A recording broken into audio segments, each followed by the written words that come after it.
You are now listening to Cyber Timebite, hosted by me, Stephen Clark. Hope you enjoy the podcast.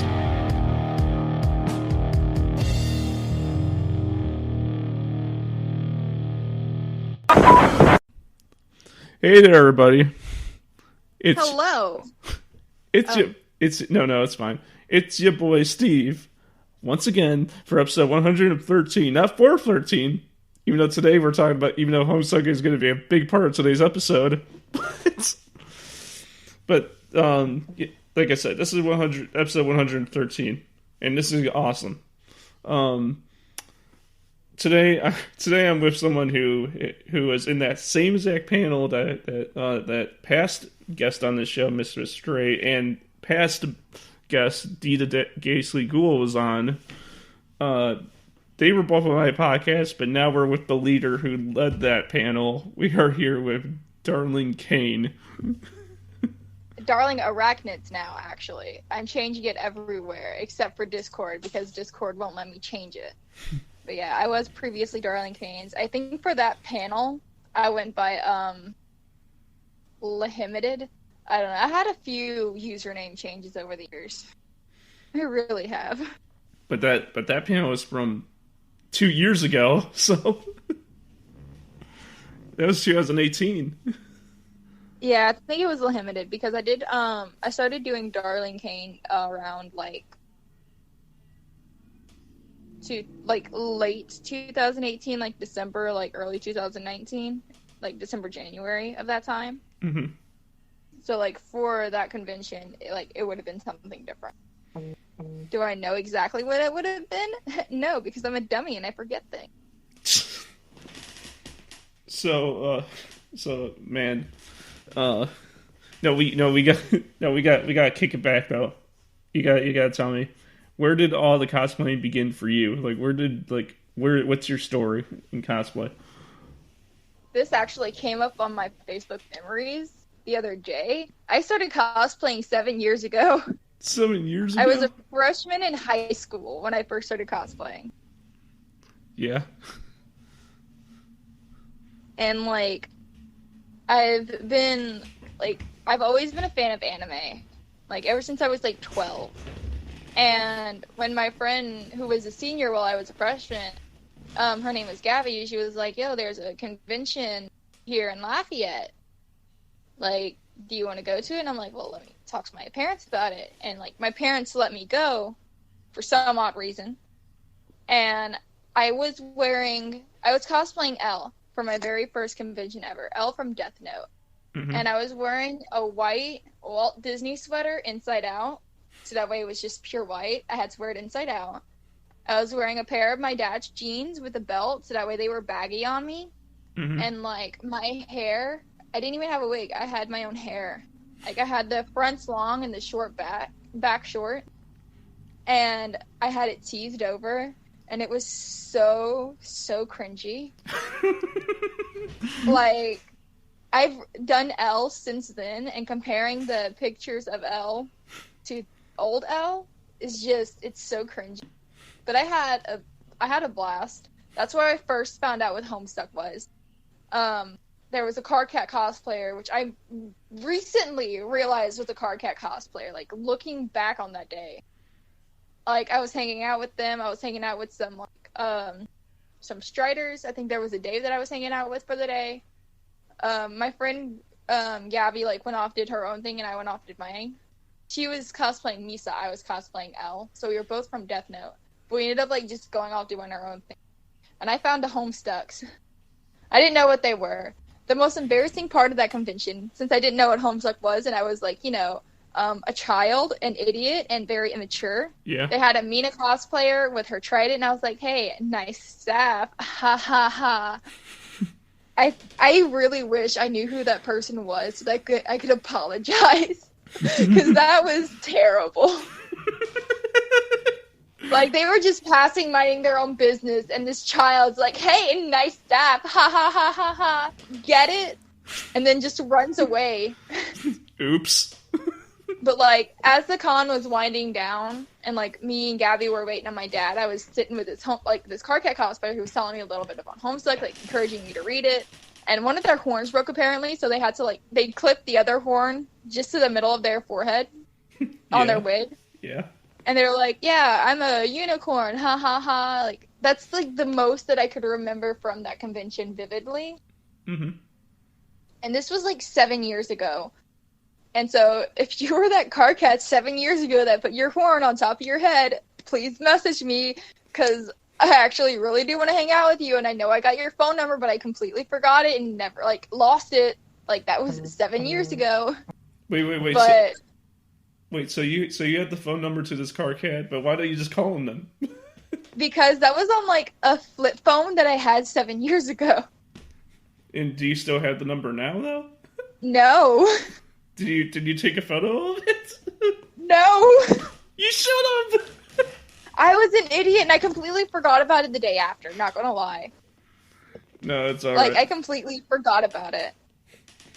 Oh, man. And so, like, the next year, I begged my parents to go to Louisiana again, because, like, it was Louisiana that I went to. I begged them to let me go again the next year, and, like, this time, Gabby had already graduated, so, like, I was going alone. My very first Homestuck cosplay ever was Terezi Pyrope. I had a really short black wig that I cut the bangs on very, very shittily. Like, it was kind of at an angle, so I had to, like, angle the wig on my head to get it look right. I actually bought gray paint for this and made the horns. Like, that part looked pretty good. I did, like, the teal blushing and everything. Mm-hmm.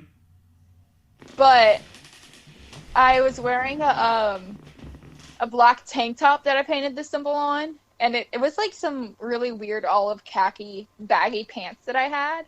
Yeah. With it, and, like, that's what I wore as Terezi.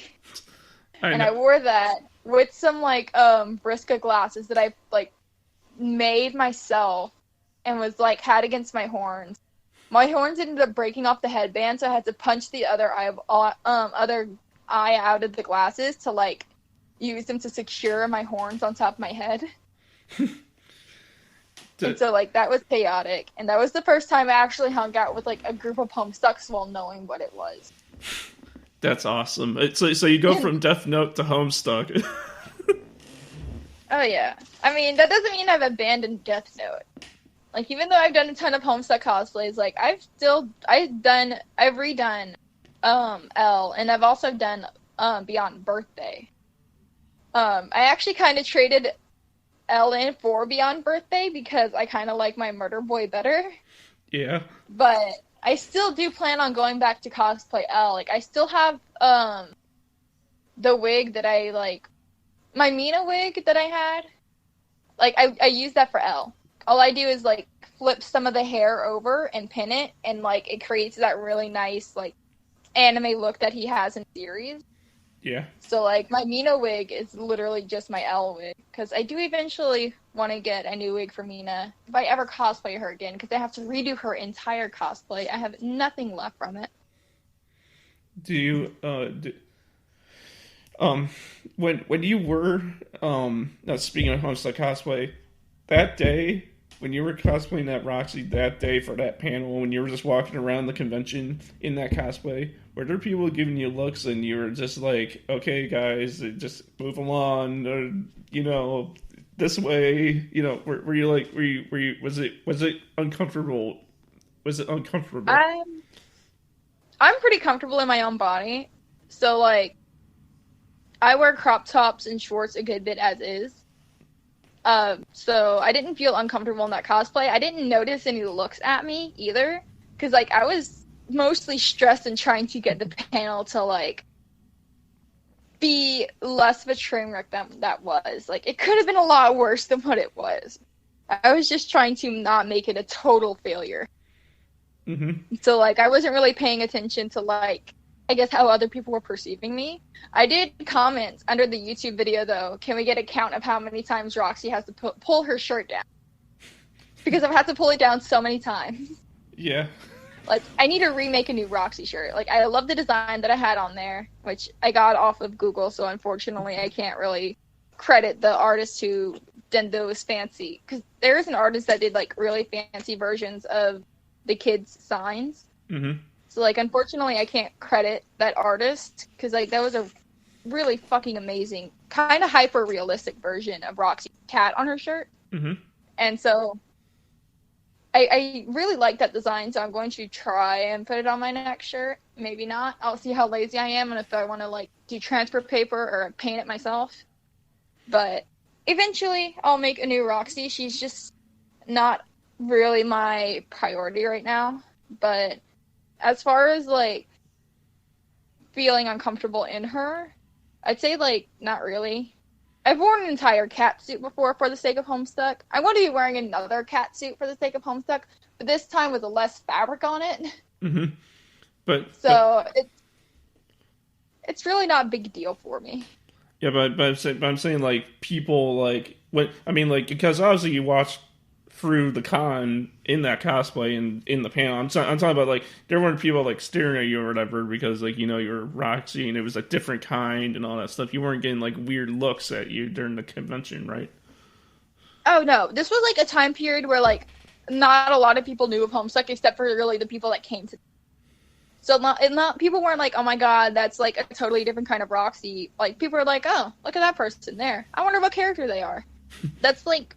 Not a lot of people knew what character I was because Homestuck has become a thing. Yeah, it became lower.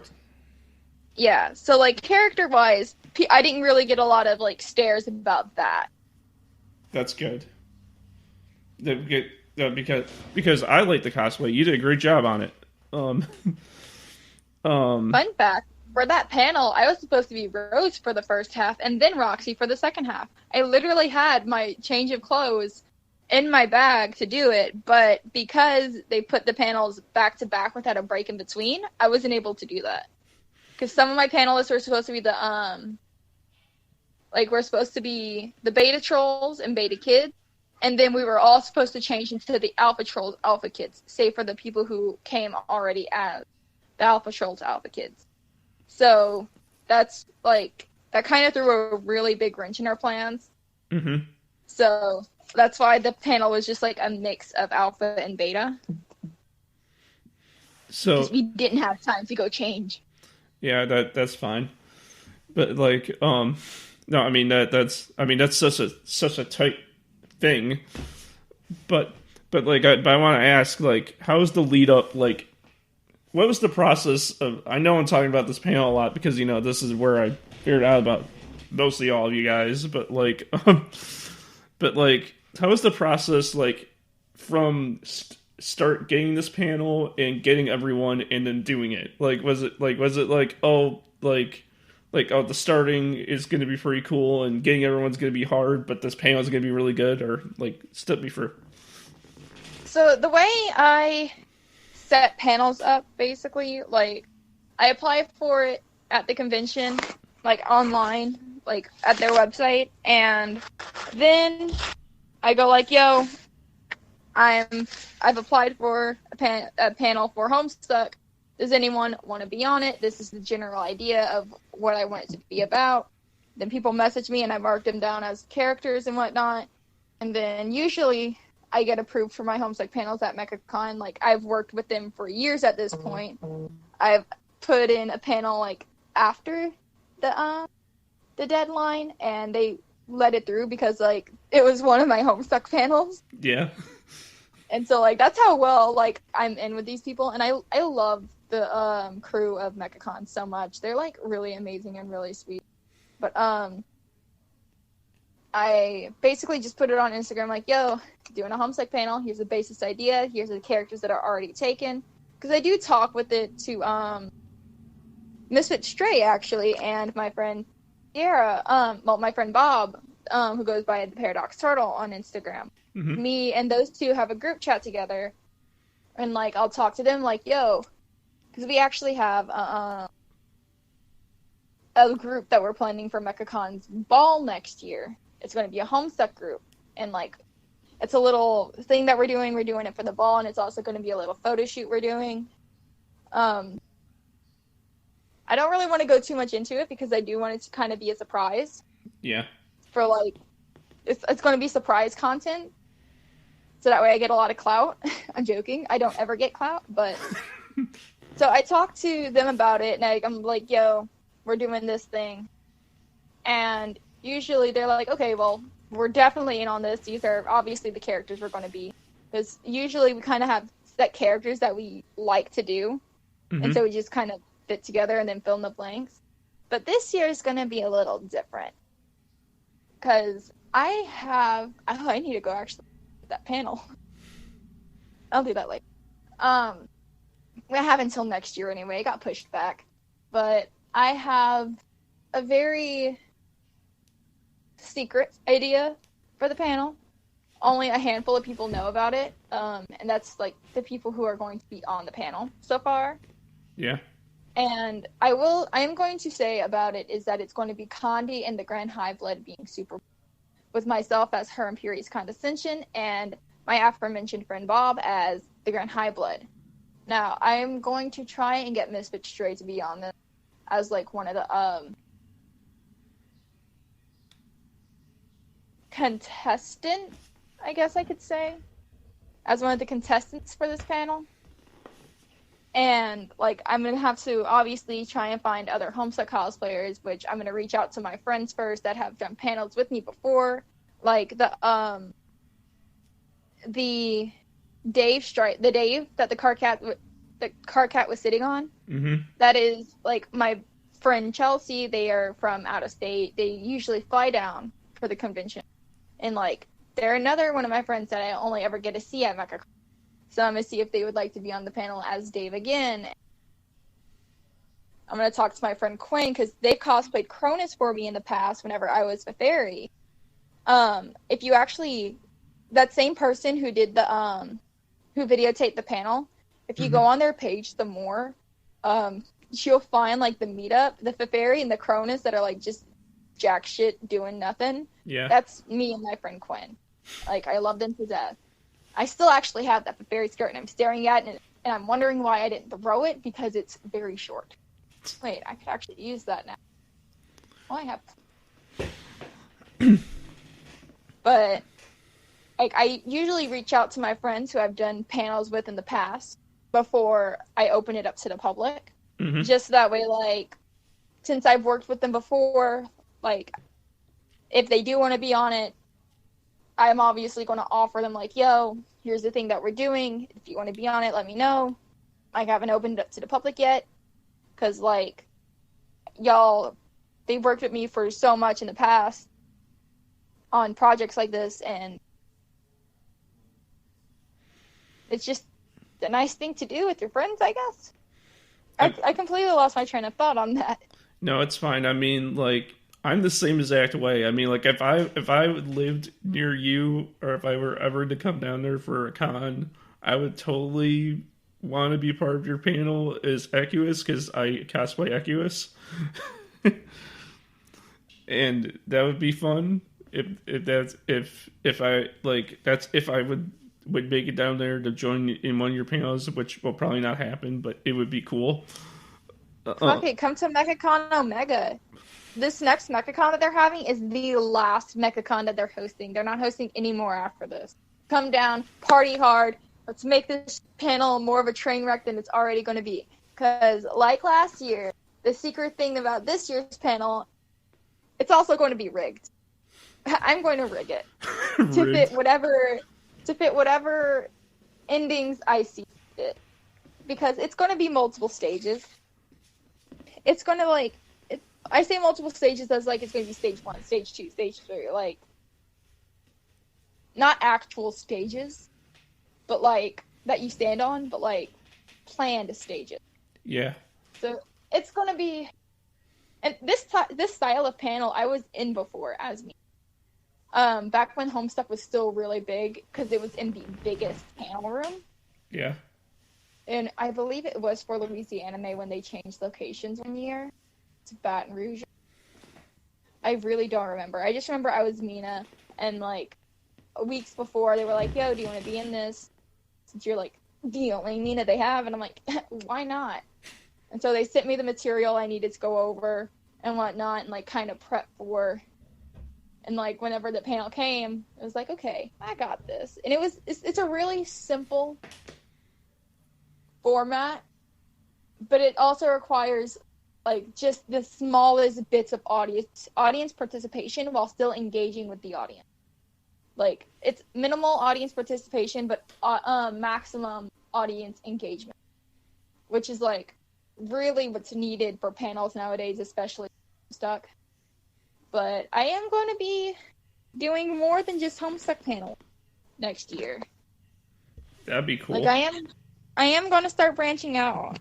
If anyone watches She-Ra, I am going to try to do a She-Ra panel. And since it's going to be like way months from now, it's obviously going to have season 5 spoilers. But like, I'm not going to say any spoilers, but like the panel will eventually. No, because I was gonna say if and I'm saying if that happens, I'm probably that probably won't happen. It probably won't happen, but if that happens, I could like freaking like try to sign up for I don't know when is MechaCon? What month is it? I could search it up right now. Because I'm not sure if they updated their website yet. Is the thing. They have? Because of quarantine, they had to move it. So I'm not sure if they updated their website about the new dates yet, because I'm not sure if they have new dates yet. Because I was going to say, if it's before July of next year, then freaking, I could sign up for, like, my third Cyber Timebite panel, and I can have, like, you and freaking, and the Terezi from that panel, and Misfit all in the panel, and if I could just be like... That'd be pretty awesome. Like in my first ever out of state Cyber Timebite, no, my second out of state Cyber Timebite panel I ever done. Yeah, I'm looking at their website right now, and it says it only says 2001, and I went to scroll down a little bit more, and it says that registrations are temporarily suspended pending the announcement of the new dates for 2000. So they still don't have the new dates yet. But was MechaCon coming up, so that's why they had to cancel it? MechaCon was actually supposed to be this month, I believe. Either this month or next month. Oh, I'm sorry. I'm sorry that it got canceled. It got canceled a good bit ago. But they had to wait until like a certain time to officially cancel it because of contracts with the hotel. Mm-hmm. And we're not sure if it's going to be in the same hotel actually, because we don't know if the hotel will allow them to do just one more year there because of everything. Like, we have no idea, and I can't really talk to my friends who work for MechaCon about it because it's all incredibly hush hush. Like, it's all like business stuff that us people aren't really allowed to know, which is completely understandable. No matter how curious we are, it's not really... The business side of things isn't our business. Yeah. So, like, I have no idea when or where it's going to be now, but I do follow them on Facebook, Instagram, and Twitter, and I'm also constantly checking their website. And I also have my friend who, like, tells me, like, little updates now and then that, like, people already should know, like, or are going to be knowing within the next day or two. Like, he just gives me the updates a little early. Mm-hmm. Because, like, he knows I do my panels and everything, and so, like, it gives me, like, a little leg up, like, setup and whatnot. Yeah, well, look at you being on top of everything. I say as I completely forgot my entire costume last year. Like, I put in so much effort into getting it to look super good. Because I have a new cat suit for Condi. A new, like, leotard thing. It's a PVC pleather looking thing. Yeah. And so it looks really nice. I have some really, like, nice looking glittery pink ribbon on it, and I had gold ribbon on it as well. I had my little cape. It looked nice. I forgot it at the apartment. Oof. The day I left for MechaCon. And then my matching red glare forgot her horns and her cane. So I had to improvise an entire costume at the same time that they were we were going around, because, like, we were on a time crunch. We had to hurry up, get into costume for the panels last year. And so we were going around the compo, like, hey, do you have any paper and masking tape that we could borrow? Like, we have paint up in the room. Like, we found the cosplay repair station. Hurry up, made some horns, went up to the room, painted them while they were drying. We improvised me an entire costume out of, like, other character stuff that I had. And, like, while that was going on, we added a little more paint to the horns, and then we were painting each other gray, because I had to get not only my my arms done, because, like, I had gloves, and it was sleeveless, so at first the only, part of my arms I would need to paint is just, like, one section on each arm for my original costume. No, the only thing that I had condi-wise was a halter dress with an open back. So I had to paint both of my arms entirely, my entire chest, my entire back. So I had 2 other people helping paint me while I'm painting my friend Bob. And it was wild. It was completely wild. After the first panel, when we had the break that we were going to do this photo shoot at, as we were heading to do the photo shoot, Bob's horn falls off of their head, because we latex them to our foreheads. Bob's horn falls off. We didn't have time to go up to the room. We went straight to cosplay repair. Like, we shoved that on there with some eyelash glue. Yeah. Went to our photo shoot, had to hurry back to the panel. And then, as soon as the panel was done, we were walking to the hotel room. We were ripping our horns off our heads, taking our wigs off as we were heading to the elevators.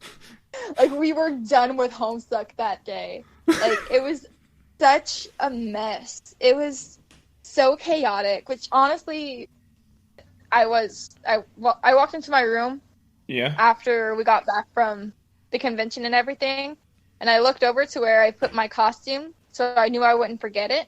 Yeah. And it was still there, because I forgot it, even though I put it there so I wouldn't forget it. Yeah. And that was like, I was so disappointed in myself for forgetting the main part of my costume. But hey, yeah, because it was last year, and that was the same year I did Bunny Suit Chris Hansen. Who's that? What series is he from? Chris Hansen, he's from Datelines To Catch a Predator. Is that underrated anime I never heard of? It's not an anime. It's a show on Dateline where they basically set up stiff houses or something like that. So where it's like, oh yeah, there's a child here, like the child, quote unquote child, because it's an actor that's trying to lure these guys over there to arrest them because they are predators. They prey on children. Oh. And Chris Hansen's the guy that, like, kind of, like, so, like, what are you doing here? Like, what's in the bag? Like, why were you sending these messages to someone that you thought was underage? And he pulls out, like, printed out screenshots, basically.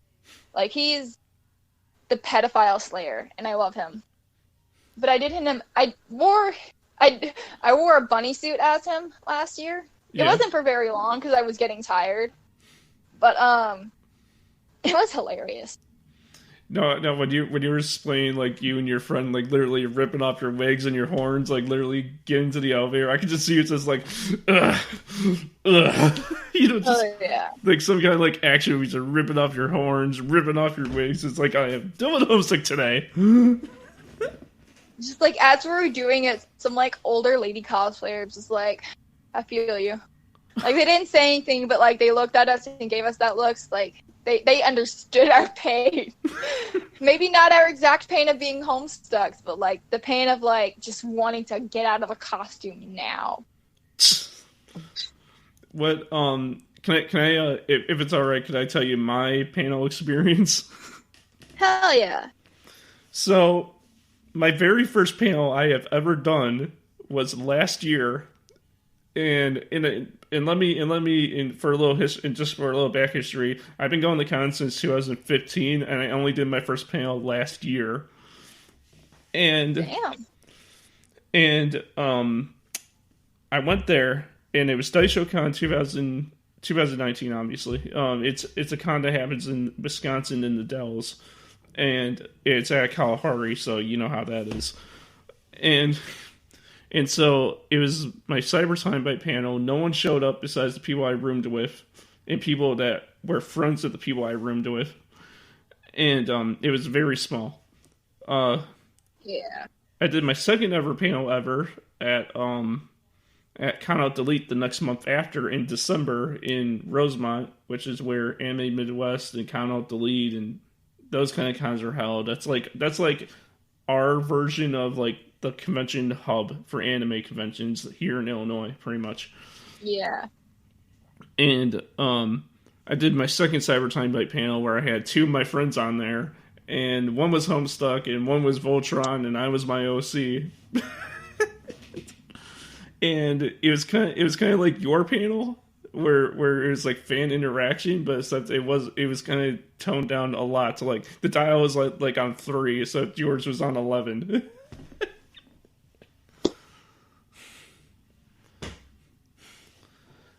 But when I watch that panel, when I see that panel, that's goals for my panels. Tron.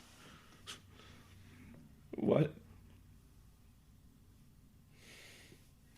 What's that? Oh no.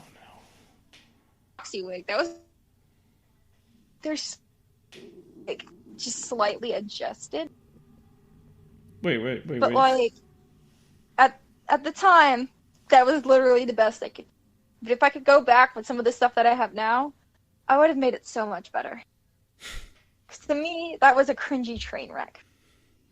But I love it. I love that cringy train wreck.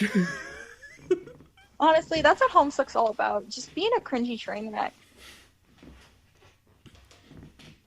That's all Homestuck is. Homestuck itself is just a train wreck. Yeah, it's just a one big cringy train wreck, but we love it. More like we can't escape from it. Let's be real here. Yeah, it's not that we necessarily love it. It's we have no choice. Yeah, that's a lot. Yeah, you're right. I mean, you're right. We're not lying there. We're not lying there, fam. freaking Homestuck is a lifestyle. It isn't a choice. Oh yeah, and it's not a lifestyle like you can just like quit. You stuck with it forever. It's like when you're a Homestuck for life. Oh yeah.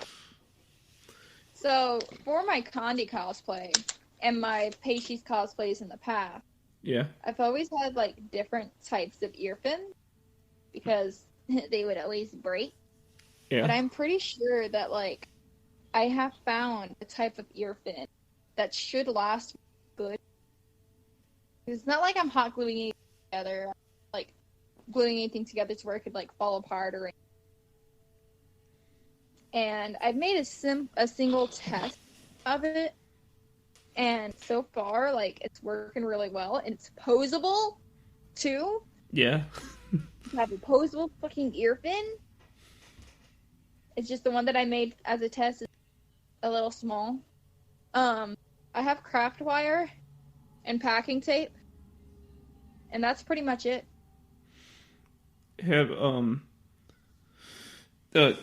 I mean, I want to ask. When I was watching the panel video and you guys were all standing on chairs, just literally just like putting your arms up.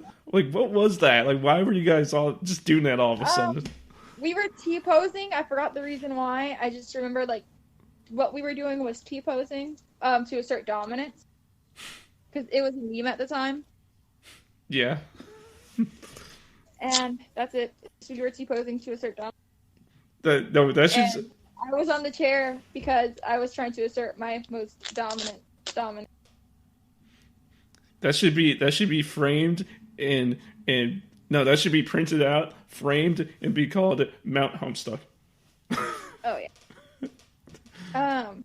I didn't go to this panel, but there was a panel at one of the because it was on the last day of the convention, and I didn't go to it the last day because it was a smaller convention. Mm-hmm. But I remember some Homestuck cosplayers made a chair in the hotel room. I mean, in the panel room. Mm-hmm. Like, took all the chairs in the panel room and stacked it on top of each other. Yeah. That was super chaotic. Why would you do that? I don't know, but I think they got in trouble for it, but I'm not. Well, like, it was back in the olden days of Homestucks. Yeah, because like, it was just when I just started out doing panels. Were you looking at that? You're like, that's not going to be my panels. Well, it happened after my panel. Like, it happened the day after my panel. But like, the person it was run by wasn't that cool of a person. Mm-hmm. At all. Like, I'm not even going to say his name. Yeah. Because I don't know who watches his stuff, and it might be triggering. But he wasn't a cool dude whatsoever. And he did get into a lot of trouble for other things.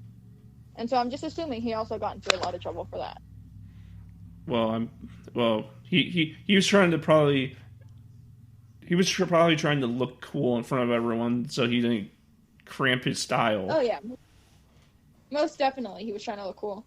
But that's just how he was.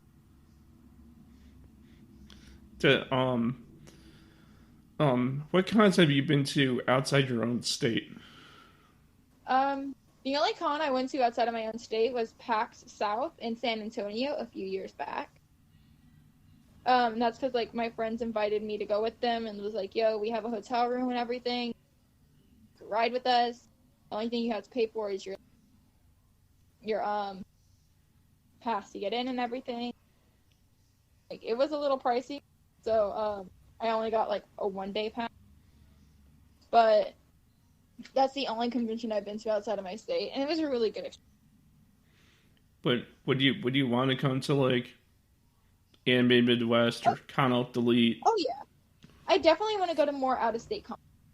That's definitely on my to-do list. I just don't have money or rides.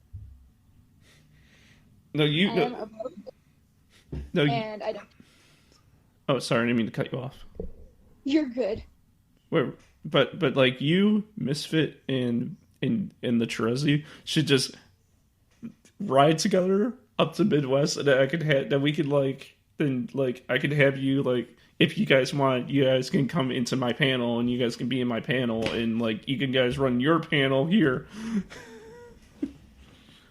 Oh yeah, if I were to have a panel at Anime with Midwest, it's going to be a Critical Role panel, and I am going to be forcing that Terezi once again to be the Caleb to my Veth. Last year at MechaCon, the first day I believe it was, I was cosplaying Not the Brave, and I made that Terezi be my Caleb. It was really completely thrown together for Caleb because they have no idea anything about. I kind of threw together stuff, but like my knot was a little more put together. I do want to cosplay Veth in the yellow sundress, like after she's been returned to her normal self, because like I love Veth so much. Yeah, I would kill him. I'm actually part of a D&D session myself that runs every Thursday on YouTube on this channel called 3.5 Geeks, and I'm not part of their group or their podcast. It's just like I'm just part of their D&D session. Hell yeah, me, Misfit Stray, and that's Resi. We're all actually in a D&D group together ourselves. You are? Yeah. Our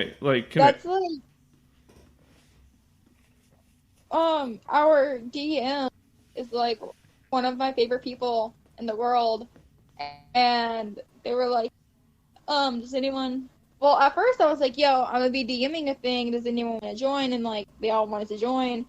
The campaign I'm DMing has been hiatus indefinitely, because I need to rework a lot of the stuff for it, because it was my first time DMing it. So, jumped head in, which was. But then, like halfway through us, like trying to go through what I was trying to call a campaign, Alex was like, "Yo, I'm gonna be DMing. Do y'all want to also join?" And so we all just kind of shipped over to Alex's campaign, and we've been playing that for a while. Our campaign's currently on a hiatus because of college. There's a time skip that we need to all work through, so we need to like have individual sessions. And I'm very excited for my character because I'm gonna go kill pirates. Yeah, because I was gonna ask like I was gonna ask like do you guys all live close enough to each other in real life to just try to to meet up somewhere like in real life and not have to do it over this? Kind of, yeah. A lot of them, our team would meet up, and then I would call in because they live like a few hours away from me, and I don't have a vehicle, so I can't really drive myself over there. But yeah, we do all live close enough together. That's really cool. My character, my character that I play as, in this campaign that I'm part of his name is DarlingCain, based on another character I made that's not D&D called Jimmy Govsky, and Jimmy Govsky is like a ladies' man. And Darwin here is like green hair, badass warrior from wherever this campaign is taking place. Yeah, my character, her name's Vapor, the Triton. Triton. I was playing her as a druid, but through the time skip, we came up with like a good enough story-wise reason as to why she would change classes. Mm-hmm. And she's going to be a cleric. Because this was like my first time actually playing. So like, I originally wanted to be a warlock because I vaguely know about warlocks, but someone else already picked warlock. I think Misfit Stray actually picked warlock. So I was like, fuck it, I'm gonna go with druid. Because I totally know what that is. I don't. Yeah. Like, I like druids, but that playstyle isn't really for me. So, I was actually talking to the DM yesterday, like, yo, would it be possible for me to change classes during this time skip? And she's like, well, you would need a really big reason to. And her brother's dead. He was the only reason she wanted to become a druid in the first place. And her god is like, yo, I see you killing pirates to avenge your brother, and I think that's cool.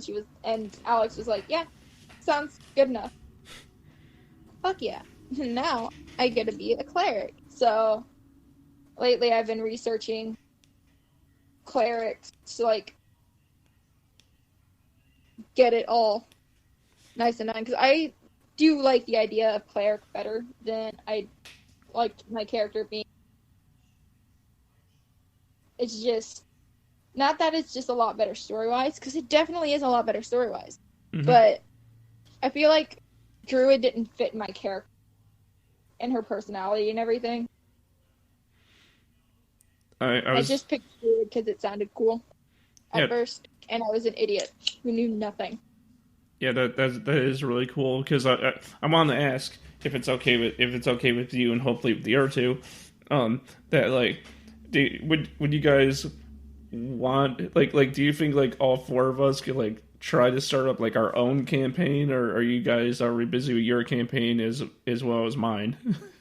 Oh, I would be down to go with another campaign. I like to do as much as possible. My only question is, what kind of bard would you prefer to have a campaign for? A tiefling bard or an elven? What are the bards again? I'm sorry. Tiefling or elf? What's the difference? Would you want to play with my character Pipsy or Seamus O'Reilly? Seamus? His name is Seamus O'Reilly? His name is Seamus O'Reilly. I like that name, so him. He's my elf bard. And he's completely entirely based off of the song called Another Irish Drinking Song. But I'm replacing Irish with Elvish. So it's another Elvish drinking. And that's how he came to be, because I was listening to that song one day and I gotta make. So his name is Seamus O'Reilly. He has curly orange hair that he has into like a small little ponytail. And he wears a sparkly blue button-down shirt with a slightly darker sparkly blue vest over it. And he wears khakis. Well, here's the thing. I can make like a whole different character for art for me, you, Misfits, and Bob's campaign, and then I can use Darwin for the other one I'm doing. But I can make a whole new character for our campaign if you want me to. I mean, whatever is whatever. Like, I have so many characters that like I want to play as, but like Seamus O'Reilly deserves to see the light of day. Well, with just his name alone, he deserves. Just be then be. No, you should call him Seamus O'Shanty. But Seamus O'Reilly is just much more stereotypical. Oh man. But yeah, I mean, like if you're down for that, I mean, I'm down. You could be the DM even, because I don't know how to be a DM. I know you have the DM skills, so you could be the DM if you want. And I got dice and everything, but like months.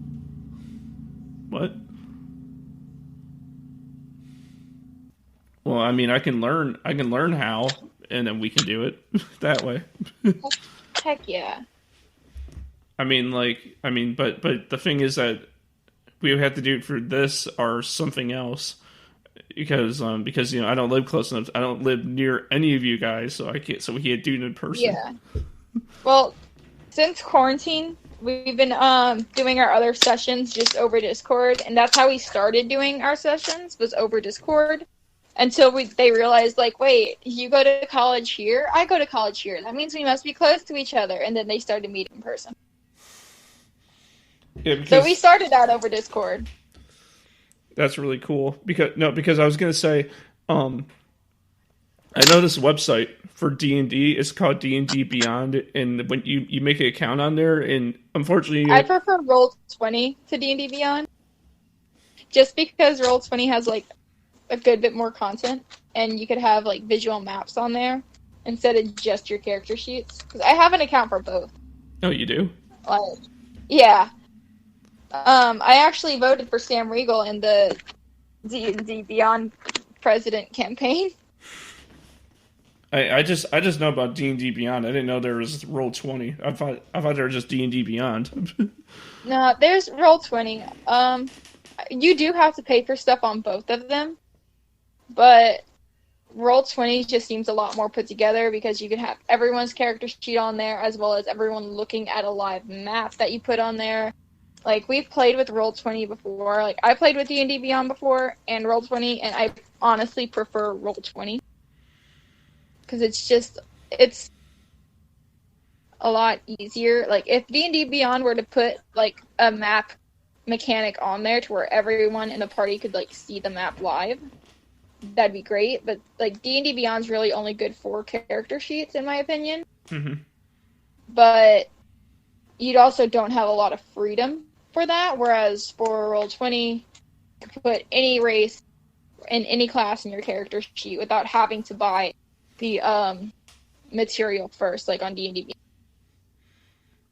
Beyond. The cool part is that if I make a group for me, you, Misfit, and your friend Bob, for our session, there's actually a bot where like, if you don't have like the real dice on you, you can actually have a bot. I heard about that new feature. I think Sam did a commercial about it before they went quarantine. Yeah, so we can. But yeah, are you down for this? Oh yeah, I'd be down. What no, since we're on podcast and everyone is hearing this, I guess we can go over like what do you think? Like I guess that all of us should be involved in what the story and all that should be, but like, what kind of story would you like it to be? I'm not entirely sure. I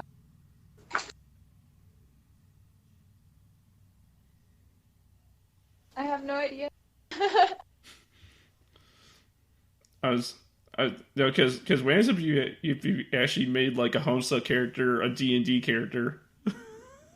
They actually have Homestuck. Like, they have a Homestuck roleplay tabletop game. That it actually exists. Really? Yeah. Do you play it? No. I can't understand the mechanics just by reading them. A lot of the times I learn by doing and I can't learn by reading. Mm-hmm. Which is why I'm not a good DM. Because it's just one of those things that I have to watch first before I do. Mm-hmm. And the rules for Homestuck at D&D basically is all just written. And it's not like I could find anywhere to watch anyone play it to like kind of learn watching. And so we haven't. You haven't touched it. That explain.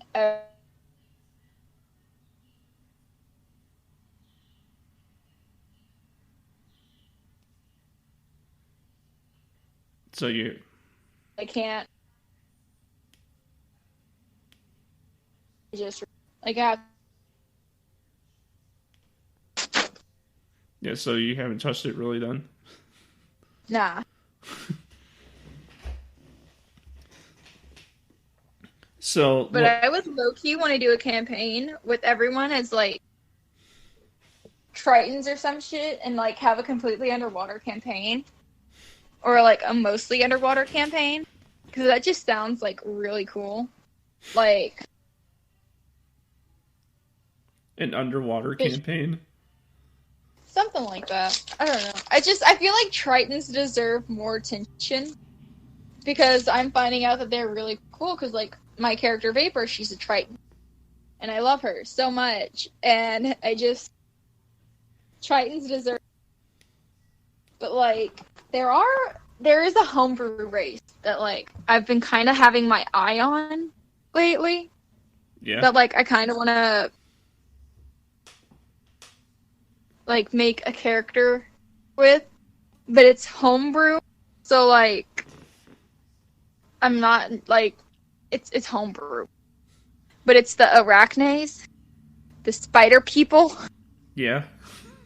And I have a really big thing with spiders. Like, I love spiders so much. I was going to get one as a pet at one point, but, like, I moved around a little bit and, like, didn't have a stable enough place to put a spider, and I didn't want to get a spider in the middle of all that because I would just stress her out and kill her. No, so I feel like a campaign that you would want to do a campaign like between like a forest and the water. I either want to be fish person or spider person. Literally, that's it. Give me fish or give me spider. Promise. Sorry, my cat.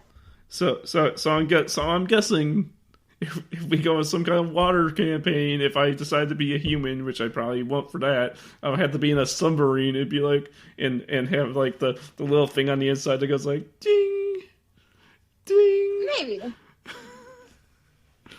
Just like I feel like there's not a lot of underwater stuff done in D&D.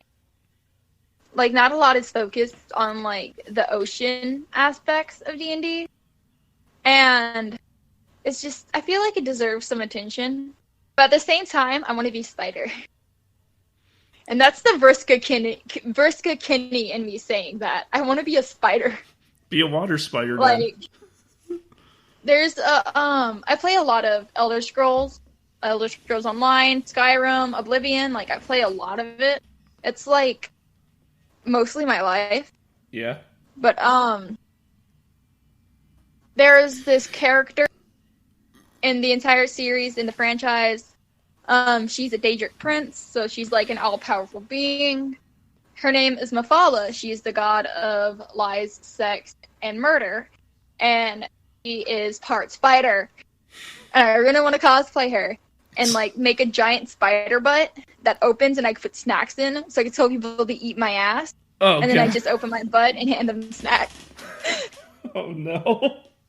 Like it's going to be a giant spider butt. Like it's going to be like a really big prop project for me. Like I don't know when I'm going to do it, but like I have plans written down for this, and I've never planned to cosplay like that before except for this character. But like my version of Mephala that I want to cosplay is like also very close to the kind of spider I want to like play as for D&D, where it's like basically completely human but with a giant spider butt attached to it. Yeah. And like that's the kind of spider I want to be. The hot spiders. Oh no! Oh god, you gotta hear this.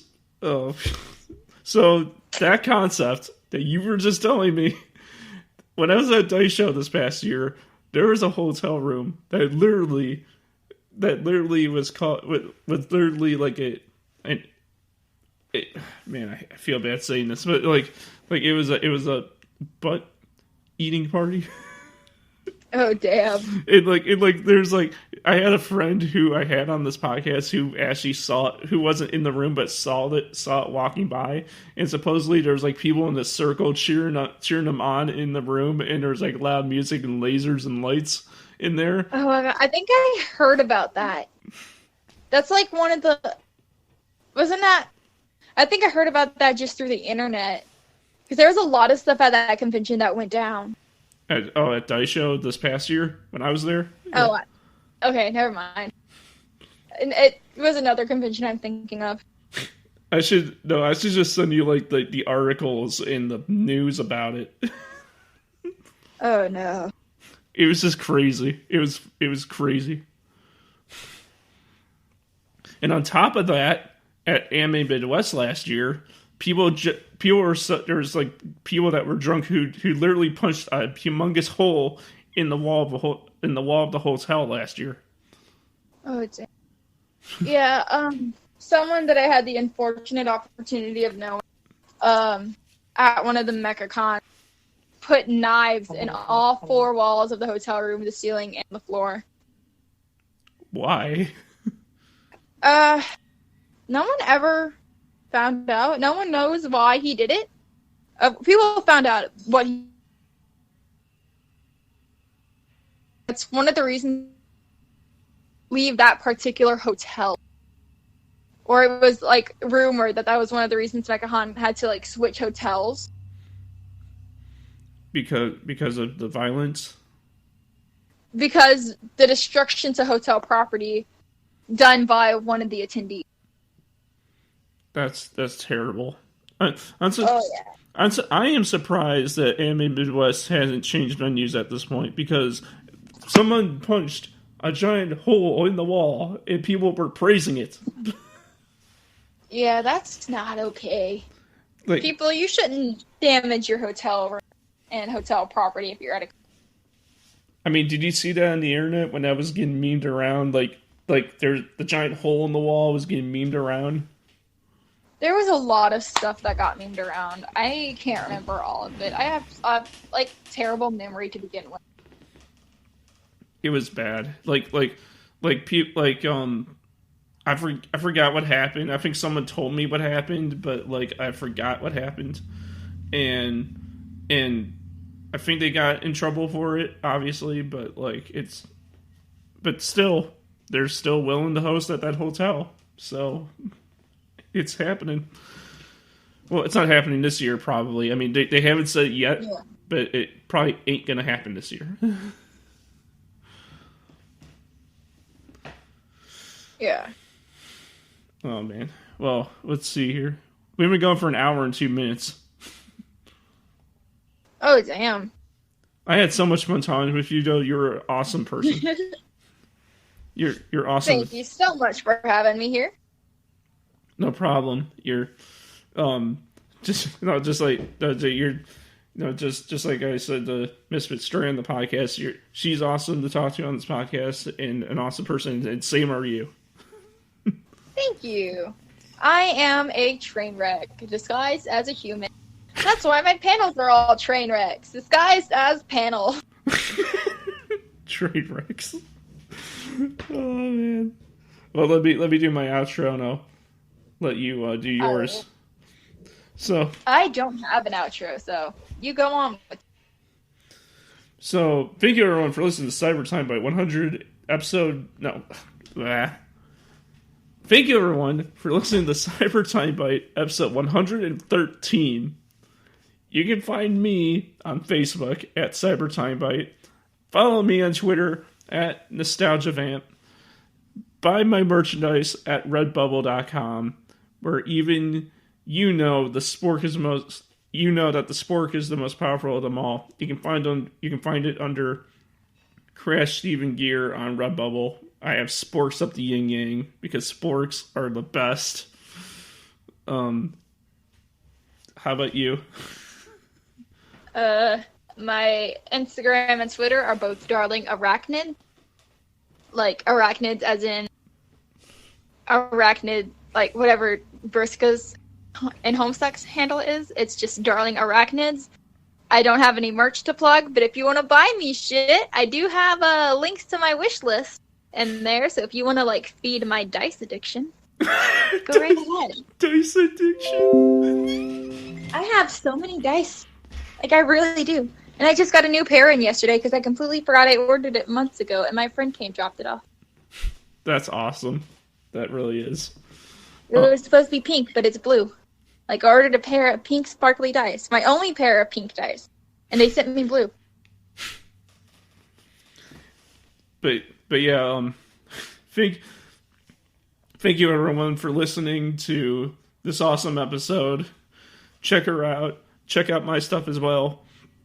And I hope all of you have a great day. Have a good one. Yeet.